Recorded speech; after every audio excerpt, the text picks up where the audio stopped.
essas últimas duas gravações estudando aonde a isenção fiscal se encaixa. Tecnicamente, a forma mais correta de encaixar a isenção do ponto de vista orçamentário é como gasto tributário e como uma espécie de benefício fiscal. Já são conceitos correlatos. Você tem e coloca ela como exclusão do crédito tributário, mas a gente apontou que é uma discussão muito problemática, tá? Porque são coisas muito distintas. A isenção exigia os tributos e a anistia as multas. Só isso já quebra o conceito. Mas o que é exatamente isenção fiscal? Várias teorias tentam explicar esse fenômeno. Uma primeira pergunta é se a norma incide ou não incide. Tá? Para o Rubens Gomes de Souza e para alguns julgados mais antigos do STF, a isenção dispensa a obrigação. Ou seja, a isenção, a norma incide, tá? A norma tributária incide, cria a obrigação tributária e depois eu dispenso essa obrigação tributária. Então, a gente pode dizer que uma primeira corrente, um primeiro conjunto de teorias, vai explicar a isenção como uma dispensa de obrigação tributária. Ou seja, a obrigação ela nasce, a norma tributária incide, a obrigação nasce, e a partir daí eu libero.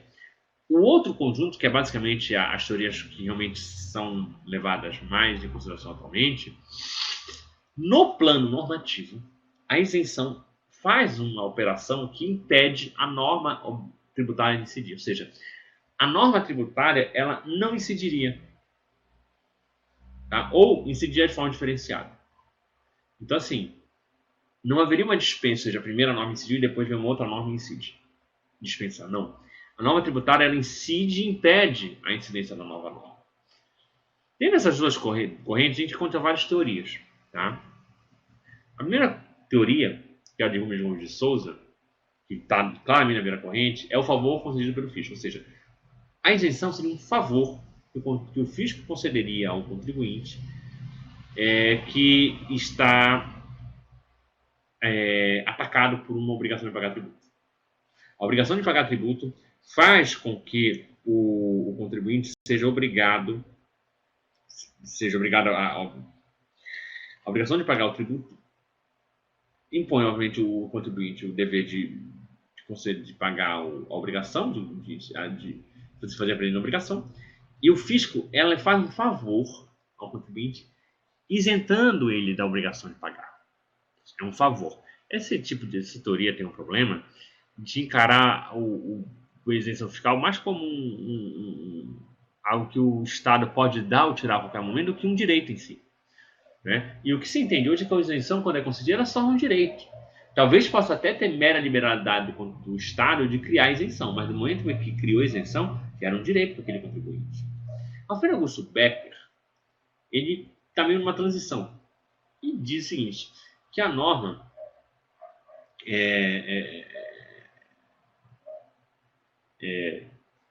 isentiva, a norma de isenção, incidiria primeiro para evitar a incidência de norma tributária.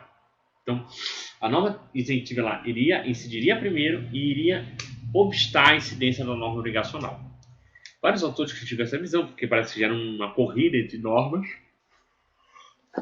Mas ele tem um mérito, Alfredo Augusto Becker, de demonstrar que as normas, a isenção e a norma obrigacional, elas, no plano normativo, antes de incidir, elas já se resolvem, elas já dialogam e de alguma forma uma delas incide e outra não incide. Ou seja, há uma questão no plano lógico, como se você imagine o seguinte, você tem um plano da incidência, um plano do mundo concreto, onde a obrigação tributária surge, onde os fatos ocorrem.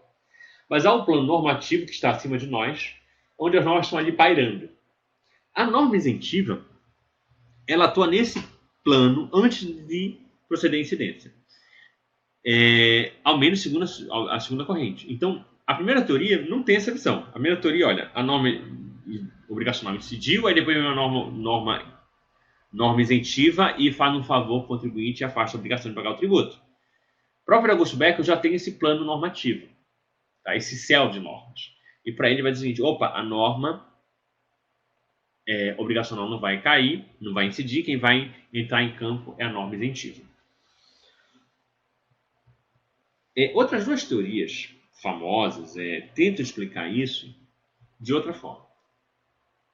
Para o José Souto Maior Borges, um dos principais teóricos sobre esse tema, fala que as isenções são hipóteses de não incidência legalmente qualificadas. Tá?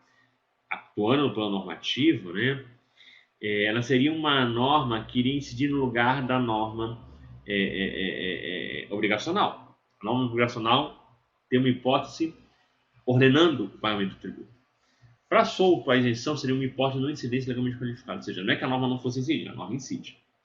A norma isentiva incide, só que ela descreve uma situação onde outras normas não poderão incidir.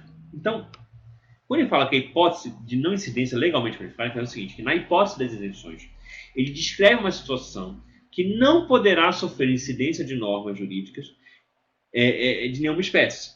Isso afasta a possibilidade de normas obrigacionais alcançarem esses fatos que foram isentos. Quando ele fala legalmente qualificado, ele quer fazer uma distinção em relação às imunidades, porque para solto maior, as imunidades também são hipóteses de não incidência, só que constitucionalmente qualificadas.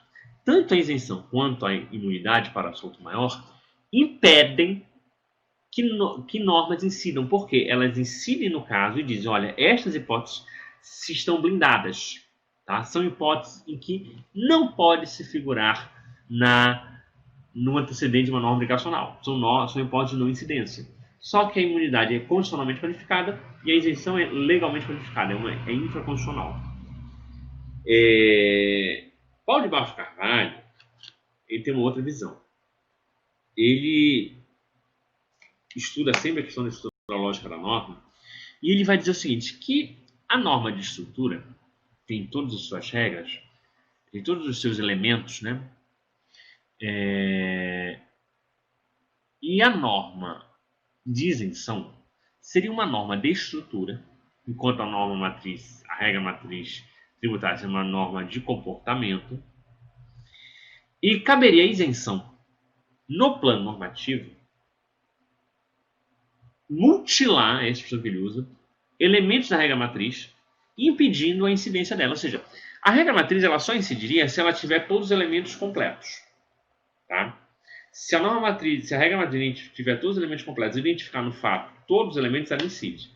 Agora, imagine que vem uma segunda norma, chega e quebra, sei lá, a alíquota, diz, não, a sua alíquota vai ser zero. Ora, ela está quebrada, ela está mutilada, ela não vai poder incidir.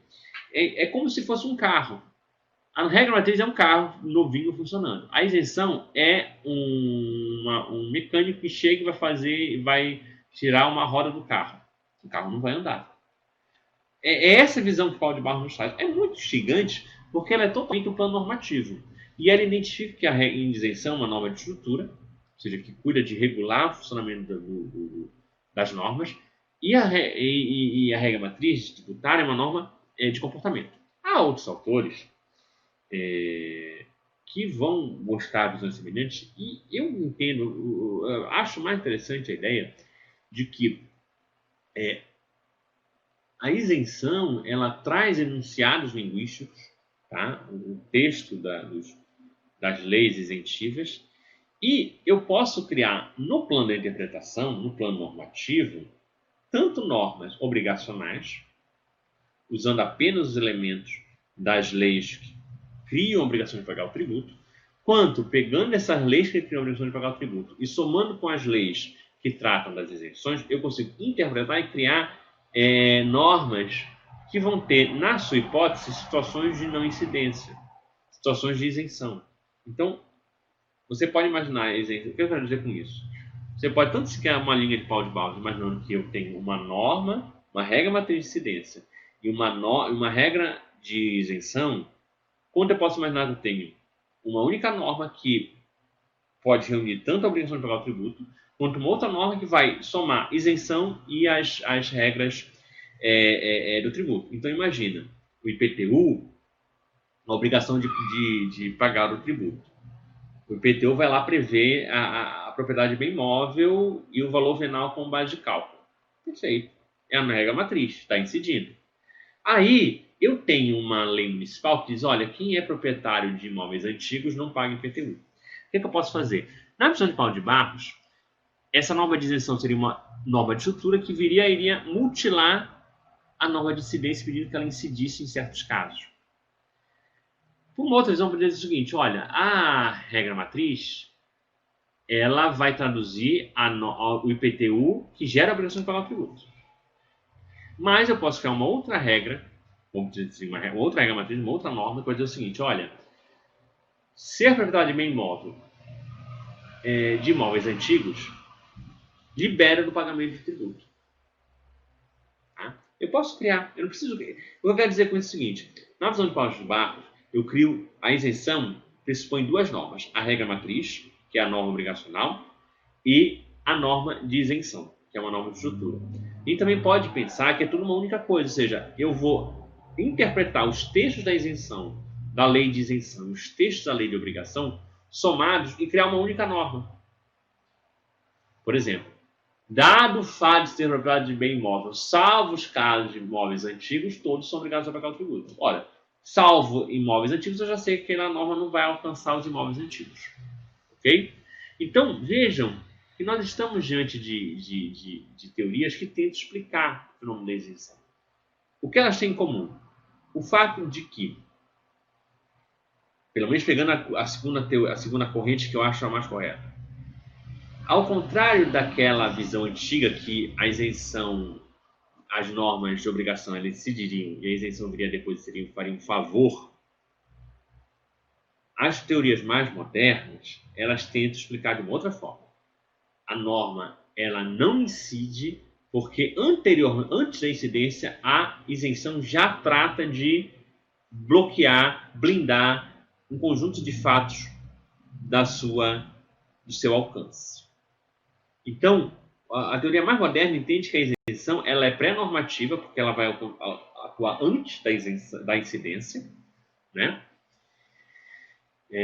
E também a visão de que as isenções não são favores, não são benefícios, são direitos que implicam na proteção do contribuinte contra a cobrança de certos tributos.